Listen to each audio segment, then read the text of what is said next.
Hello everyone, welcome back to our YouTube channel. आज का topic है भारत के वायसरायज। आज के टॉपिक में हम ये जानेंगे कि भारत के वायसराय का कौन कौन से वायसराय थे और उनका कार्यकाल क्या क्या था। इसमें एक चीज़ का ध्यान रखना है हमें कि इसमें सिर्फ वही सेलेक्टेड वायसरायज के बारे में पढ़ेंगे जो कि हमारे पेपर के लिए काफ़ी इम्पोर्टेंस रखते हैं। सभी वायसरायज को नहीं पढ़ा जाएगा इसमें। तो जो भी पढ़ाया जा रहा है आप कृपया करके लास्ट तक वीडियो को ज़रूर देखें। और एक चीज़ का ध्यान रखिएगा, इसमें कोई ट्रिक का इस्तेमाल नहीं किया गया है क्योंकि हर चीज़ ट्रिक के माध्यम से याद नहीं की जा सकती। तो चलिए शुरू करते हैं। फर्स्ट है लॉर्ड विलियम बेंटिक। इसका कार्यकाल था 1828 से 1835। ये भारत के पहले गवर्नर जनरल थे और इन्हीं के कार्यकाल में सती प्रथा समाप्त की गई थी। और एक और एक और है इसमें कि प्रथम मेडिकल कॉलेज जो कि कोलकाता वेस्ट बंगाल में खोला गया था वो इन्हीं के कार्यकाल में खोला गया था। अब आपको एक चीज़ का ध्यान रखना है कि जो जो प्रथम गवर्नर जनरल है, ये पेपर में पूछ लिया जाता है कि जो भारत का प्रथम गवर्नर जनरल था वो कौन था या फिर उनका कार्यकाल कब से स्टार्ट हुआ था। ठीक है, ये चीज़ का ध्यान रखना। सती प्रथा का भी ध्यान रखना कि कब ख़त्म की गई थी। और मेडिकल कॉलेज का इतना इंपॉर्टेंस नहीं होता, फिर भी आप अगर याद कर सकते हो तो कर लीजिएगा। नेक्स्ट पर चलते हैं। नेक्स्ट है लॉर्ड डलहौजी। ये 1848 से 1856 के बीच के कार्यकाल में रहे थे। इनके टाइम के अंदर ही भारत में जो पहली रेलवे लाइन बिछाई गई थी मुंबई से ठाणे 1853 में, ये हुआ था। और इसमें एक चीज़ का ध्यान रखना है कि ये जो मुंबई से ठाणे जो पहली रेलवे लाइन बिछाई गई थी, इसका ध्यान रखिएगा क्योंकि ये पेपर में कई बार पूछ लिया जाता है कि पहली रेलवे लाइन कहाँ से कहाँ बिछाई गई थी। और ईयर का भी ध्यान रहे तो और भी अच्छी बात है। अगला है प्रथम टेलीग्राफ लाइन कोलकाता से आगरा डाली गई थी। ये भी ध्यान रखिएगा। वैसे ये इतना इम्पोर्टेंट नहीं लगता है पर फिर भी आपको अगर याद हो सके तो अच्छी बात है। अगला है भारत की जो पहली इंजीनियरिंग कॉलेज थी रुड़की में, जो कि उत्तराखंड में है। ये भी इन्हीं के कार्यकाल में डाली गई थी। अगला है विधवा विवाह ईश्वर चंद्र विद्यासागर की मदद से 1856 में शुरू किया गया था। मतलब इससे इस इनके कार्यकाल में ही जो पहले विधवा हो जाती थी उनकी शादी दोबारा नहीं की जाती थी। तो इन्हीं के कार्यकाल में ईश्वर चंद्र विद्यासागर की मदद से 1856 में शुरू किया गया था, ताकि जो विधवा हैं उनको एक नया जीवन जीने का मौका मिल सके। अगले पर चलते हैं। अगला है उपाधि एवं पेंशन समाप्त कर दी गई थी इनके समय में। और इनका मतलब है उपाधि और एक पेंशन का मतलब है कि जो पहले बड़े बड़े राजा महाराजा जैसे नाम रखे जाते थे उनका खंडन कर दिया गया था। और उस उनका बड़े बड़े नाम और उपाधि का नहीं यूज़ किया गया था। इनके इनके कार्यकाल में ख़त्म कर दिया गया था उन सारे नामों को। तो अगला पर चलते हैं। अगला है लॉर्ड कैनिंग। इनका 1856 से 1857 का कार्यकाल था। इनके कार्यकाल में मुंबई कोलकाता मद्रास यूनिवर्सिटी की स्थापना की गई थी 1857 में। और 1857 में जैसा कि आपको पता है कि विद्रोह हुआ था, तो वो भी इन्हीं के कार्यकाल में हुआ था।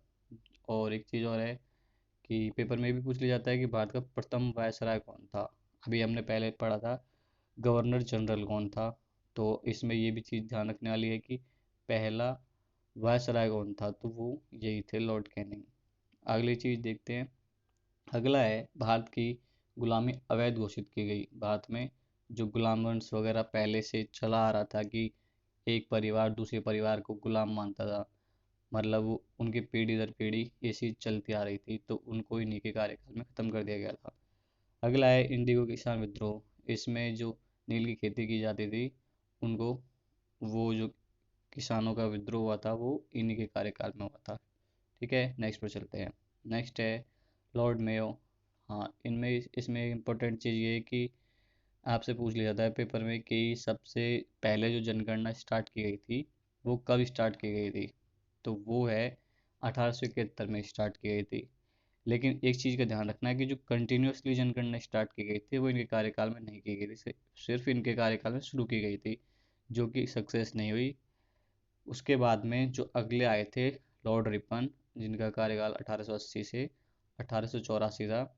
इनके कार्यकाल से कंटिन्यूसली जनगणना शुरू हो गई थी, तो इस चीज़ का ध्यान रखिएगा। और कंटिन्यूसली जनगणना के बारे में पूछा जाए कि कब से स्टार्ट की गई, तो वो है 1881 से स्टार्ट की गई थी। लेकिन अगर सिर्फ ये पूछा जाए कि जनगणना कब पहली बार शुरू की गई थी, तो वो 1871 का, ये भी ध्यान रखिएगा। और किसके कार्यकाल में स्टार्ट किया गया था, वो भी ध्यान रखिएगा। ठीक है, दोनों को चीज़ याद रखनी है।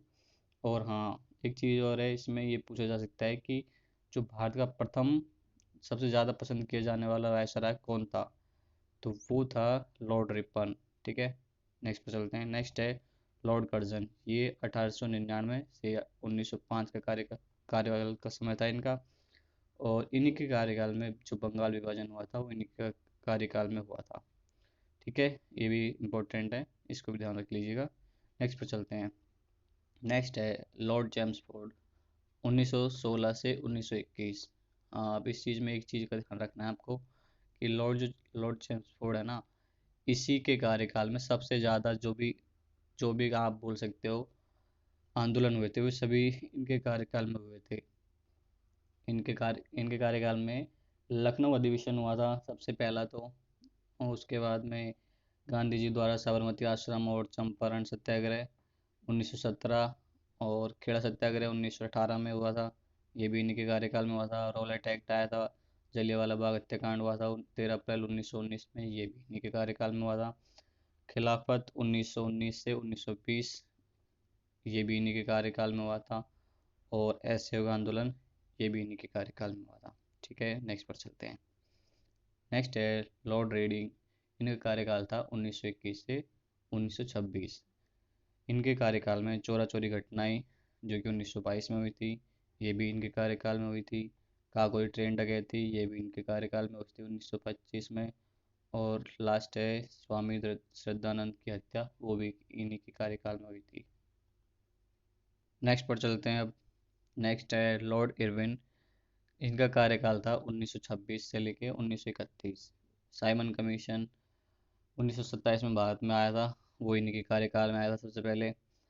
1929 में लाहौर अधिवेशन में पूर्ण स्वराज की मांग की गई थी, किनके द्वारा की गई थी, जवाहरलाल नेहरू के द्वारा, वो भी इन्हीं के कार्यकाल में हुआ था। सविनय अवज्ञा आंदोलन, वो भी इन्हीं के कार्यकाल में हुआ था। और अगला है दांडी मार्च, जो कि शुरू की गई थी, वो 22 मार्च 1930 में इनके कार्यकाल में शुरू की गई थी। अगला है लॉर्ड इरविन समझौता, सविनय अवज्ञा आंदोलन समाप्त किया गया था, वो भी इनके काल में शुरू की गई थी। ठीक है, इसका भी ध्यान रखिएगा, ये भी इम्पोर्टेंट है कि लॉर्ड इरविन समझौता कब हुआ था। और अगला है भारत का प्रथम राउंड टेबल कॉन्फ्रेंस 1930 में हुआ था, वो किन के कार्यकाल में था, वो भी इन्हीं के कार्यकाल में था। ठीक है जी, तो यहाँ पर आपके जितने भी थे वायसराय से रिलेटेड, वो सारे ख़त्म हो चुके हैं। इसमें भी अगर कुछ रह जाता है तो आप देख सकते हो, वरना ज़्यादातर इसी में से ही पूछा जाएगा। तो आशा करता हूँ आपको वीडियो सब कुछ पसंद आई होगी। अगर आपको वीडियो पसंद आई है तो आपको पता है क्या करना है, शेयर कर दीजिएगा अपने दोस्तों में, और लाइक कीजिएगा। और हमारे चैनल से जुड़े रहने के लिए सब्सक्राइब कर लें। धन्यवाद। ऐसे ही वीडियो के लिए हमारे चैनल में आगे आने वाली वीडियोस के लिए हमारे चैनल के साथ साथ बने रहें।